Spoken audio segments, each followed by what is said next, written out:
Hello friends, फूडल्स को आपण समस्त स्वागत। आज आम माछर गोटे बहुत टेस्टी आइटमटे बनैबा। तार ना हूँ माछ सोरिष मसला। तेबे चलतु प्रथम आम माछ को लुण हल्दी गोलैकी 10-15 मिनिट रखीदबा।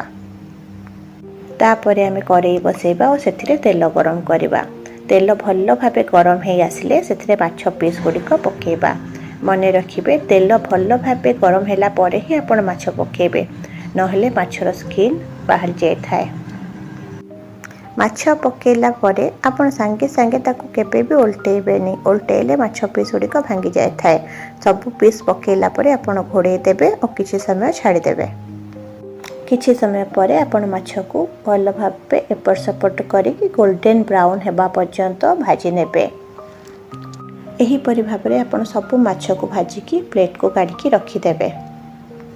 तापरे आपण 1.5 चामच सोरिष, 1 चामच जीरा, 4-5 कोला रसुण, 2टा सुखिला लंका नेकी ताको भल भाबे ग्राइंड करिकी एई भली एक सुंदर पेस्ट करिकी रखिदेबे। तापरे आपण गोटे बड़ साइज रो पियाज और गोटे मीडियम साइज रो टमाटो नै ताको छोट छोट करी काटिकी प्लेट रे रखिदेबे। एबे चलंतु माछर मसला प्रस्तुत करवा। एबे आमे कड़े बसैबा जो थेरे कि हमर माछ तेल थिला, दरकार हेले आउ तेल पकेबे।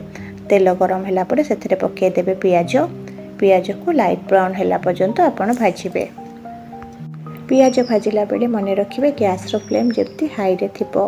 एई भली भाबरे पियाज नाली हे आसिले आपण सेथिरे पकेबे कटा होई रखिथिबा टमाटो। एबे पियाज और टमाटो को भल भाबे गोळे देबे। टमाटो पकेला परे आपण गैस रो फ्लेम को मीडियम रे रखिबे। टमाटो भल से न सिझिले टमाटो गोटे कंचा बासना आस्ता है, जोटा कि जमा भल लागेनी। एबे आमे पके देबा सेथिरे दरकार मुताबिक लुण देखिकी पकेबे, कारण आमे माछरे लुण हल्दी गोलैकी आगुरु रखिथिले तो दरकार मुताबिक लुण पकेबे। एबे ताको भल भाबे गोलैबे, तापरे घोड़ैकी किछि समय छाड़ी देबे। किछि समय परे आमे देखिबा आम पियाज और टमाटो भल भाबे भाजी हो जाइछि। एबे आमे सेथिरे पकेबा 1/2 चामच हळदी और 1 चामच काश्मीरी लाल मिर्च पाउडर। काश्मीरी लाल मिर्च पाउडर पकेले तरकारी रे बहुत भल कलर आस्था। एबे आमे सब को भल भाबे गोळे दबा। गोळेला परे घोड़नी घोड़ैकी किछि समय छाड़ दबा। किछि समय परे आमे देखिबा आम पियाज टमाटो एई भली हे आसीछि। देखिबे एबे टिके सेटा ड्राई लागुछि, तो आमे सेथरे किछि उषम पानी देखि ताकू भल भाबे गोळे दबा। गुंड मसला पकेला परे आमे सेथरे किछि पानी देथाउ, कारण पानी पकेबा द्वारा हमर मसला गुंड और पियाज टमाटो भल भाबे मिसी जाय थाए। तापरे घोड़नी घोड़ैकी किछि समय छाड़ला परे देखिबे आम मसला को भली भाबे हे जायछि। मसला पूरा सिझी आसिलानी। एबे आमे सेथरे पके देबा बाटिकी रखिथिबा सोरिष मसलार पेस्ट। माछ को आपण को डाइट रे निहाती शामिल करंतु। एहा हम देह पे बहुत आवश्यक। एथिरे हम हार्ट स्किन सब भल रही थाए। एबे आमे पकेबा 1/2 चामच किचन किंग मसला। किचन किंग मसला पकेबा द्वारा ए डिश बहुत टेस्टी लगी थाए। आउ एथिरे गरम मसलार भी आवश्यकता न थाए, कारण किचन किंग मसला रे सब मसला मिक्स होके आसे, ता सहित गरम मसला भी थाए। ताकू भल भाबे गोळैकी घोड़ैकी किछ समय छाड़ दियन। किछि समय परे आपण माने देखिबे आम मसला एकदम बढ़िया भाबे सिझी आछि। देखंतु सेथरु केमती तेल बाहरी आछि। एथिरु जानिबे आपनक मसला हे गला। एबे आम एथिरे आवश्यक अनुसार पानी दबा। एटा जेहेतु मसला आइटमटा एथिरे बेसी पानी दिया जाएनी, तो अल्प पानी देकी आपण ताकू गोळे देबे। एबे आपण गैस रो फ्लेम को हाई कर देबे और ताकू घोड़ैकी किछि समय फुटिबा पई छाड़ी देबे। किछि समय परे घोड़नी काढिकी आपण चेक करिबे आम मसला ए भली हे आछि। देखंतु झोलटा टिके कमी आसलानी। एबे मसला पूरा पूरी रेडी। एबे आपण सेथिरे माछ पीस गुड़िक धीरे से पकेबे।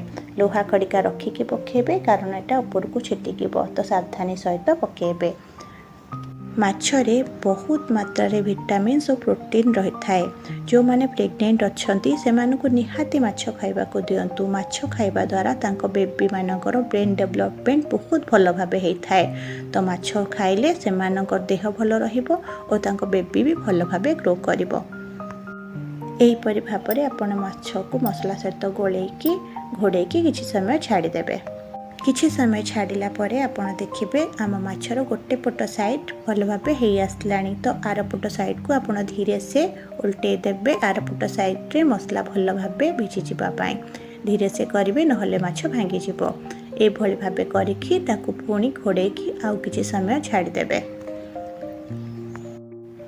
किछि समय परे आपण घोड़नी काढ़ी चेक करिवे माछ को भली भाबे हे जाइछि। देखंतु माछ पूरा पूरी भाबे रेडी हे गलानी।